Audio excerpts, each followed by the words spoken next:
Ya, pemirsa, pemilu legislatif hanya tinggal 1,5 bulan lagi. Hasil perolehan suara sekaligus akan menentukan apakah partai politik tersebut berhak untuk mengajukan nama calon presiden dan wakil presiden. Tetapi beberapa partai politik percaya diri akan memperoleh suara di atas 20% dan telah mengumumkan capres-cawapres unggulannya. Meski hasil pemilu legislatif baru bisa diketahui April mendatang, beberapa parpol yang diprediksi bisa menuai suara positif dalam pemilu sudah mengajukan calon presiden jagoannya. Dari 12 partai politik peserta pemilu 2014, setidaknya sudah 5 parpol yang telah menggenggam nama. Di antaranya Partai Golkar yang mendaulat Ketua Umumnya Abu Rizal Bakri, Partai Gerindra mendorong Ketua Dewan Pembinanya Prabowo Subianto, Partai Amanat Nasional PAN mendapuk Ketua Umumnya Hatta Rajasa, dan Partai Bulan Bintang PBB mengusung Ketua Dewan Syuronya Yusril Ihza Mahendra, serta Partai Persatuan Pembangunan yang menunjuk Ketua Umumnya Surya Dharma Ali. Bahkan Partai Hanura malah sudah mendaulat Wiranto Haritanu Sudibyo sebagai paket pasangan yang akan disodorkan dalam pemilu presiden mendatang. Sementara 7 parpol lainnya masih abu-abu. PDIP Perjuangan, Partai Demokrat, PKS, PKB, serta Nasdem masih belum menentukan pilihan. PDI Perjuangan masih dilematis apakah akan mendorong Gubernur DKI Jakarta Joko Widodo atau tetap akan mengajukan nama Ketua Umumnya Megawati Soekarno Putri sebagai capresnya. Sementara Partai Demokrat masih menunggu hasil konvensi yang masih berjalan. Partai Keadilan Sejahtera PKS menetapkan 3 nama: Hidayat Nur Wahid, Anies Mata, serta Ahmad Heriawan. PKB sedang mempromosikan 3 nama antara lain pedangdut Rhoma Irama, mantan Ketua MK Mahfud MD, dan mantan Wakil Presiden Yusuf Kala. Sementara Partai Nasdem masih sayup-sayup mendorong jago yang akan dielusnya. Namun informasinya akan mengajukan Ketua Umumnya. Melihat sudah begitu sosok capres, muncul pertanyaan bagaimana peta persaingan capres-capres itu di pemilu presiden nanti. Bila mengacu pada Undang-Undang Nomor 42 Tahun 2008 tentang Pemilu Presiden dan Wakil Presiden, pasangan calon presiden yang diusulkan partai politik atau gabungan partai politik harus memperoleh suara paling sedikit 20% kursi DPR atau memperoleh 25% suara sah nasional. Maka hanya parpol yang bisa memperoleh 20% kursi DPR atau 25% suara sah nasional saja yang bisa mengajukan nama capres, atau juga gabungan parpol yang bisa menembus angka yang dikenal dengan istilah presidential threshold yang bisa mengajukannya. Dengan adanya aturan ini, maka capres yang akan berguguran, banyaknya partai politik membuat sulitnya perolehan suara parpol atau gabungan suara parpol bisa bulat di angka 20 atau 25%. Maka jika melihat perolehan suara parpol di 2009 dan prediksi hasil pemilu 2014, hanya akan ada 3 capres yang bisa maju untuk berkompetisi di pemilu 2014. Kondisi itu disebabkan potensial koalisi parpol pengisi posisi 4 besar pemilu mendatang. Beberapa lembaga survei menyebutkan hanya akan 4 parpol yang bisa memperoleh suara 4 besar: PDI Perjuangan, Partai Golkar, Partai Demokrat, dan Partai Gerindra. Melihat kecenderungan peta politik saat itu, kans koalisi di antara 4 partai besar sangat mungkin terjadi. Yang paling terbuka adalah koalisi antara Gerindra Demokrat saat ini. Pendekatan kedua partai ini sudah sangat terbuka. Fakta itu bisa dilihat dari intensitas pertemuan antara Ketua Dewan Pembina Partai Gerindra Prabowo Subianto dengan Presiden SBY yang merupakan Ketua Dewan Pembina yang sekaligus Ketua Umum Partai Demokrat. Lalu bagaimana dengan partai politik lainnya? Tentu saja hasil suara pemilu yang akan menentukannya. Rakyat pun sudah semakin dewasa untuk menentukan pilihan politiknya. Memilih partai politik yang benar-benar pro-rakyat dan bukan partai politik yang berjuang untuk kepentingan pribadi dan partai politiknya. Tim Liputan, JAK TV.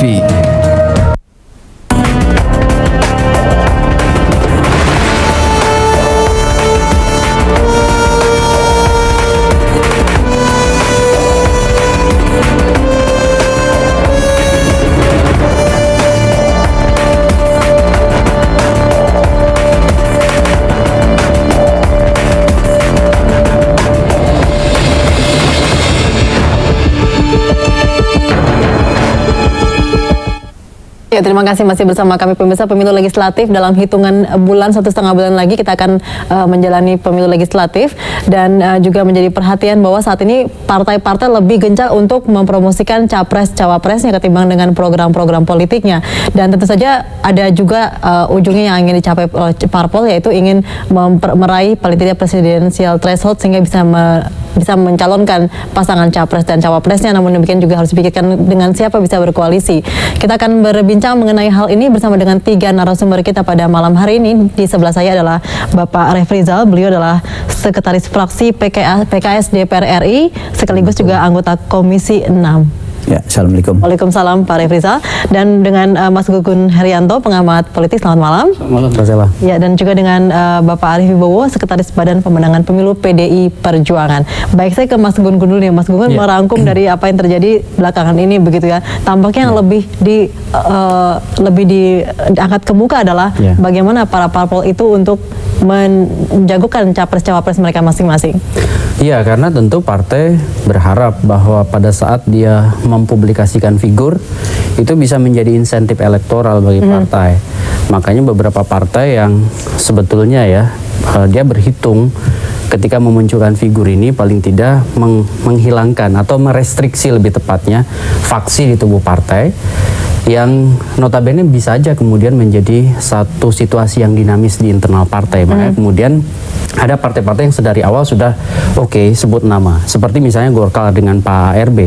Jangan dikira bahwa faksi di tubuh Golkar kan hidup. Makanya kemudian pada saat Pak Abu Rizal Bakri menjadi ketum dan punya motif untuk maju, sedari awal tuh kemudian upaya pencapresan dilakukan. Kemudian partai lain misalnya yang partainya sangat power itu tersentral di figur, misalnya seperti Pak Yusril di Bulan Bintang.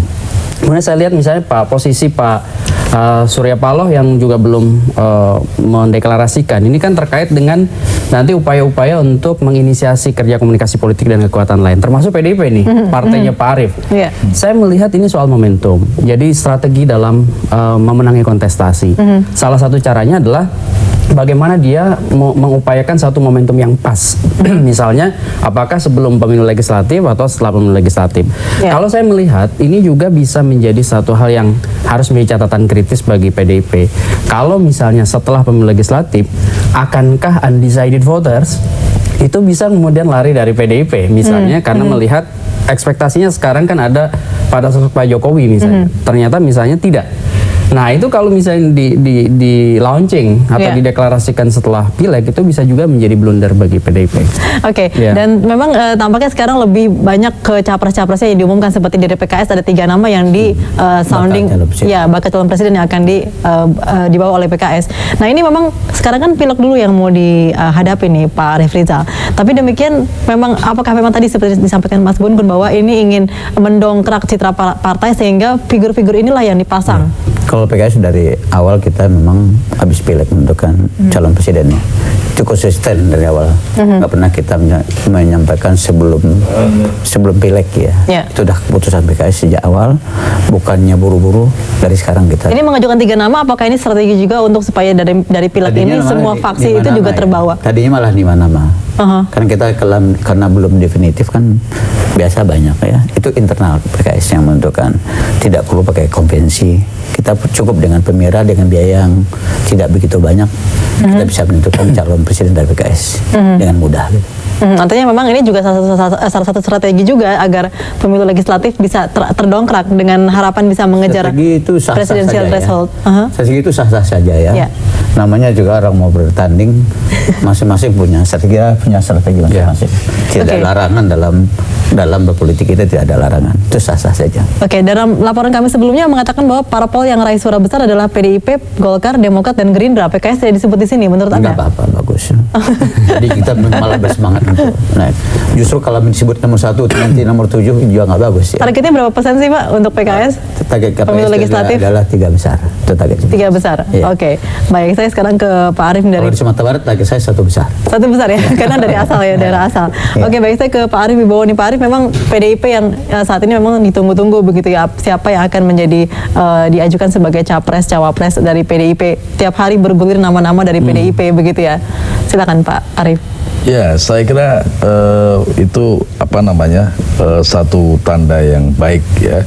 Tapi kita semua berkonsolidasi dalam setiap pertemuan yang kami lakukan, rapat-rapat besar misalnya, koordinasi diingatkan oleh Ketua Umum juga bahwa tidak boleh berbesar hati, tidak boleh alpa terhadap kemungkinan-kemungkinan yang bisa terjadi, dan kemudian semua kader didorong untuk tetap bekerja keras ya, tidak lengah, karena memang meskipun jumlah partai ini sudah tidak banyak seperti pemilu yang lalu, tetapi kompetisi sesungguhnya di lapangan sangat keras ya, dan itu kami rasakan karena saya kebetulan juga masih menjadi calon anggota DPR lagi.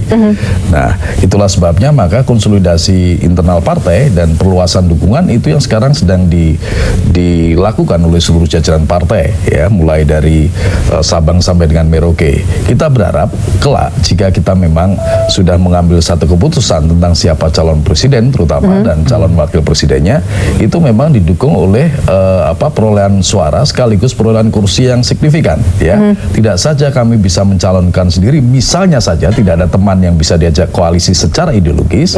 Kedua adalah kalau kita punya capres, maka kemudian kita akan bisa mengawal, menjaga sampai dengan masa jabatannya, dan kalau dibutuhkan memang diperlukan oleh rakyat dan bangsa ini, kita bisa dipilih kembali. Oke, artinya PDIP tetap akan nanti setelah pileg baru akan mengumumkan capres-cawapres. Tidak, jadi begini. Belum juga. Begini. Jadi apa yang disebut momentum yang tepat. Oke, baik. Kita nanti sambung lagi Pak tentang momentum yang tepat ini, tapi kita harus break dulu sebentar Pak Arief, Pak Sugeng dan juga Pak Revizal. Jangan kemana-mana, kami masih akan kembali bersama Anda setelah pariwara berikut.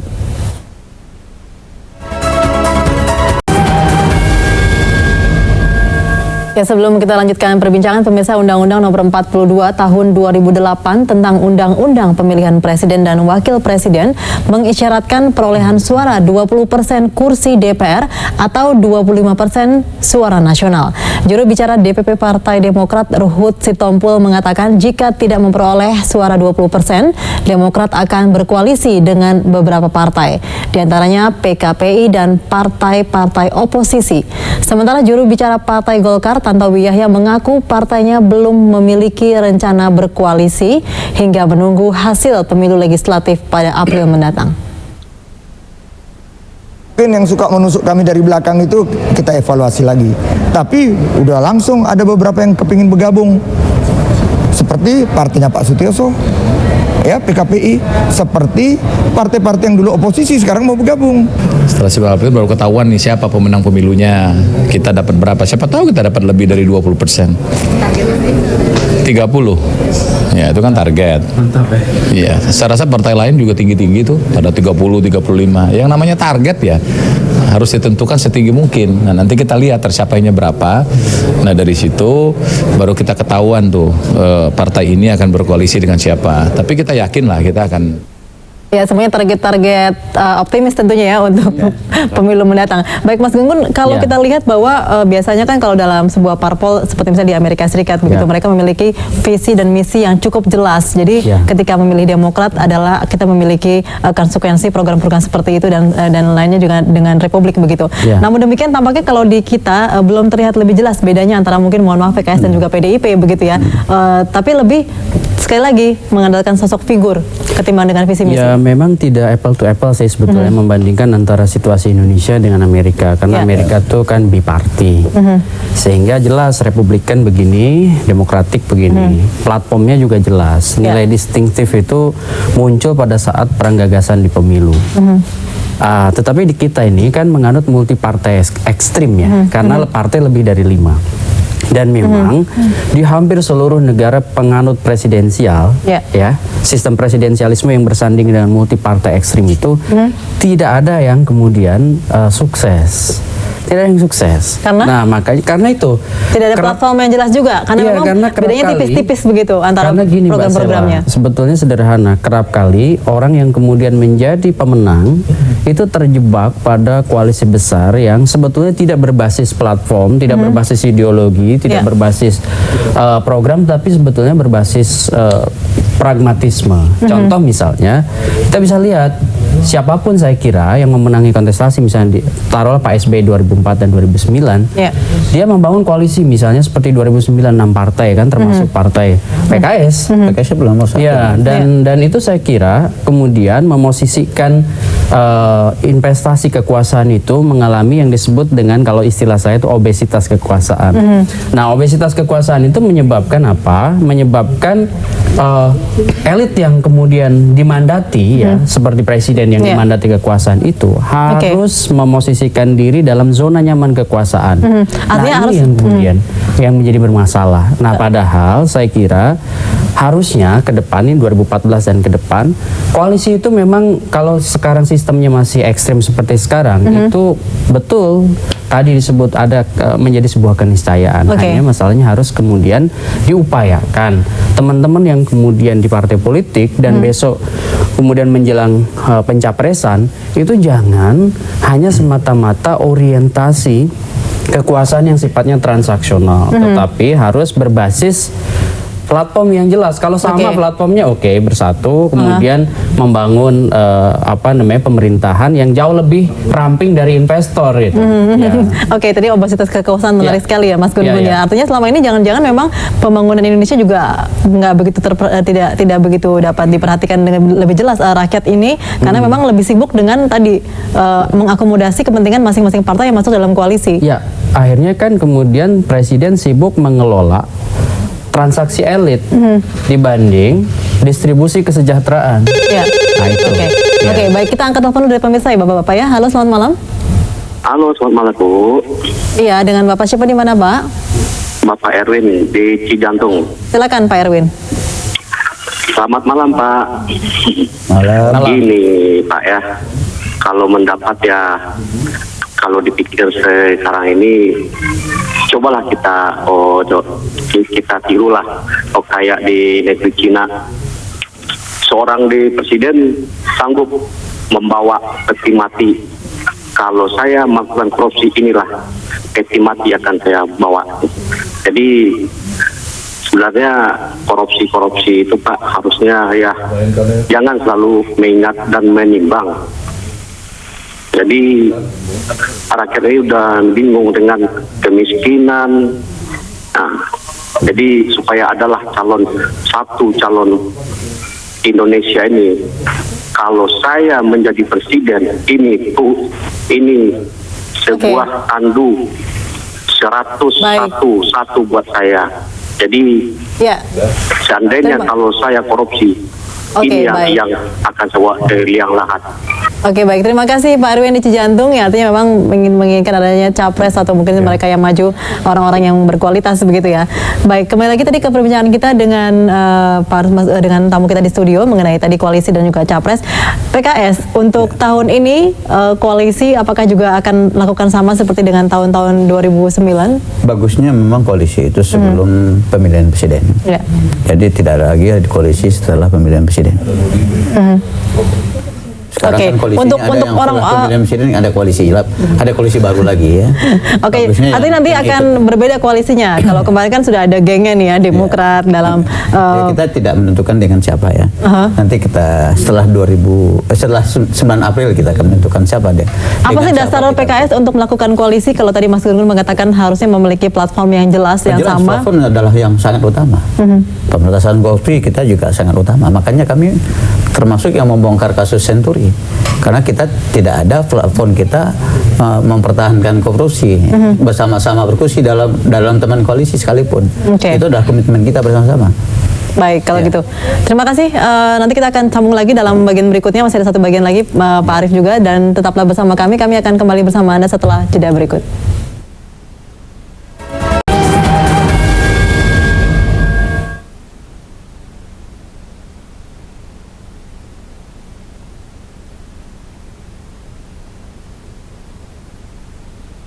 Ya, kita sudah di bagian akhir perbincangan kita mengenai koalisi parpol dan apakah juga capres akan terdepak bila memang tidak bisa berkoalisi. Ya, baik Pak Arief, mungkin dalam pemilu tahun ini bisa dikatakan PDIP paling ganteng nih Pak ya, paling ganteng, paling cantik nih. Karena juga di dalam survei-survei dinyatakan bahwa parpol raih suara 4 besar antara lain yang paling tinggi adalah PDI Perjuangan. Nah, ini bila selama ini menjadi oposisi, apakah juga nanti PDIP memiliki pilihan untuk berkoalisi? Oh iya, saya katakan sejak awal kita akan berupaya nanti jika menang itu membangun koalisi yang cenderung lebih baik dari kemarin ya. Dalam bahasa kita sih cenderung menjadi koalisi yang ideologis, meskipun sebenarnya kita dibatasi waktu yang tidak terlalu lama. Tetapi kita juga dalam proses berpolitik sekian puluh tahun juga bisa menilai kira-kira partai-partai mana yang kemungkinan masih bisa bekerja sama berkoalisi dengan kita karena kesamaan gagasan strategis, kesamaan visi, misi dan Jadi sebagainya. ukuran platform menjadi pertimbangan utama. Ya, jadi kalau soal platform itu tidak begitu populer menurut mas saya karena media memang tidak begitu suka untuk mengabarkan platform karena memang panjang kali lebar sama dengan luas ya. Misalnya bagaimana kalau PDI Perjuangan menggembar-gemborkan apa yang disebut sebagai Trisakti, misalnya berdaulat di bidang politik, berdikari di bidang ekonomi, berkeadilan di bidang budaya, itu kan turunannya sangat banyak nanti menjelaskan policy, program dan lain sebagainya dan itu adalah materi-materi yang kita sampaikan kepada. Katanya menepis bahwa dalam ini capres Jokowi yang menjadi cara untuk menaikkan popularitas PDI Perjuangan, tapi lebih ke arah platform. Dalam pemenangan pemilu ada berbagai variabel yang berpengaruh. Jadi layaknya sebuah partai yang berusaha menjadi the modern party itu selalu akan mengkombinasikan antara kepemimpinan, tokoh, kemudian platform, ya, kemudian dengan apa yang telah dilakukan yang disebut dengan political experience. Jadi kita juga mesti mendorong juga endurance politik kita untuk tidak sekedar menggantungkan pada orang per orang, tapi sistem di partainya juga kita benahi, tapi tidak bisa menafikan apa yang disebut dengan tokoh. Oke, baik. Sedikit saja Mas Gun Gun untuk mungkin tipsnya bagi rakyat begitu, karena tadi memang tidak semua partai ini lebih mengedepankan visi dan misi, tapi lebih mengarahkan capres-capres mereka sebagai kita punya dua momentum, 9 April dan 9 Juli. Saya kira publik dalam konteks demos kratos itu ya, itu punya hak kedaulatan untuk memilih. Dan saya kira pilihan itu harus berdasarkan satu pemahaman yang tepat mengenai track record partai, termasuk caleg-caleg di dapil-dapil. Harus tahu persis memilih dengan tepat, artinya memilih orang, partai, dan nanti capres tentu yang punya track record. Kalau partai itu terlibat korupsi, kemudian partai itu banyak melakukan kesalahan-kesalahan di periode sebelumnya, ya saya kira harus dihukum. Salah satu menghukumnya lewat pemilu. Baik, semoga masyarakat tentunya juga sudah pandai memilih dalam hal ini ya, bisa menilai. Baik, terima kasih Pak Arief, Pak Gun Gun dan juga Pak Arief Rizal bersama kami dalam Ada Berita.